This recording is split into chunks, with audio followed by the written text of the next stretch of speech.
अंजनी कुमार, पथ भूले पथिक के समान भौचक्के से बने तुम इस प्रकार क्यों खड़े हो? ये क्या भेद है जामवंत जी? इस भेद को कोई नहीं जानता। स्वयं अंजनी कुमार भी भूले हुए हैं। क्या भूल गए हैं? अपना अथाह अलौकिक अपार बल, दैवी शक्ति। तुम्हारे भौतिक माता पिता केसरी और अंजना अवश्य हैं, परंतु तुम कैलाशनाथ भगवान शंकर के 11वें रुद्र हो। वायु का तीव्र वेग तुम्हारे अंग अंग में समाया है। हे केसरी नंदन, इसी कारण संसार तुम्हें शंकर सुवन और पवन पुत्र कहकर पुकारता है। हे हनुमान, तुम्हें तो ये भी याद नहीं होगा कि तुम्हारा हनुमान नाम कैसे विख्यात हुआ।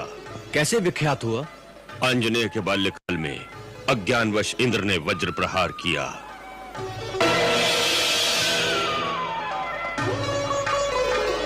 आंजनेय उदयगिरी पर जाकर गिरे। वज्र प्रहार से उनके हनु अर्थात ठोड़ी पर चोट लगी। इंद्र को अपनी भूल का भान हुआ। उन्होंने क्षमा मांगी। तब से तुम्हारा नाम हनुमान प्रख्यात हुआ। हे हनुमान, तुम श्रापवश अपनी अपार शक्ति को भूल गए हो। याद करो, देवताओं द्वारा दिए गए दिव्य तेज और अपरिमित बल तुम्हारे अंदर समाते नहीं थे। तब तुम ऋषि मुनियों को अपने नटखटपन से तंग किया करते थे।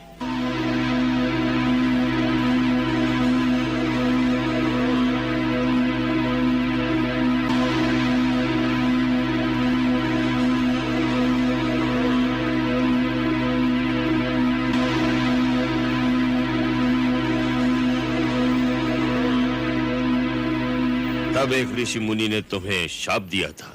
निरंकुश नटखट बालक, जिस शक्ति के वशीभूत होकर तू इतना उत्पात मचा रहा है, उसे इसी क्षण भूल जाए।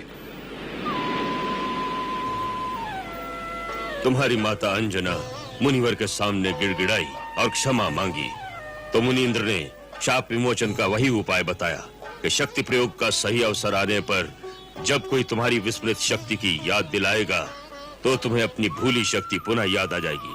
सो हे अद्वितीय वीरवर हनुमंत, आज उस शक्ति प्रयोग का सर्वोत्तम अवसर आ गया है।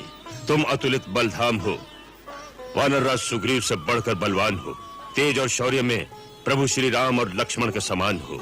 तुम्हारे अंदर गरुड़ की शक्ति है, सूर्य की उज्ज्वलता है। हे ज्ञान गुण निधान, पुरुषार्थ के प्रतीक, हमारी समस्या का समाधान तुम ही हो और तुम ही इस प्रकार मौन धारण किए खड़े हो।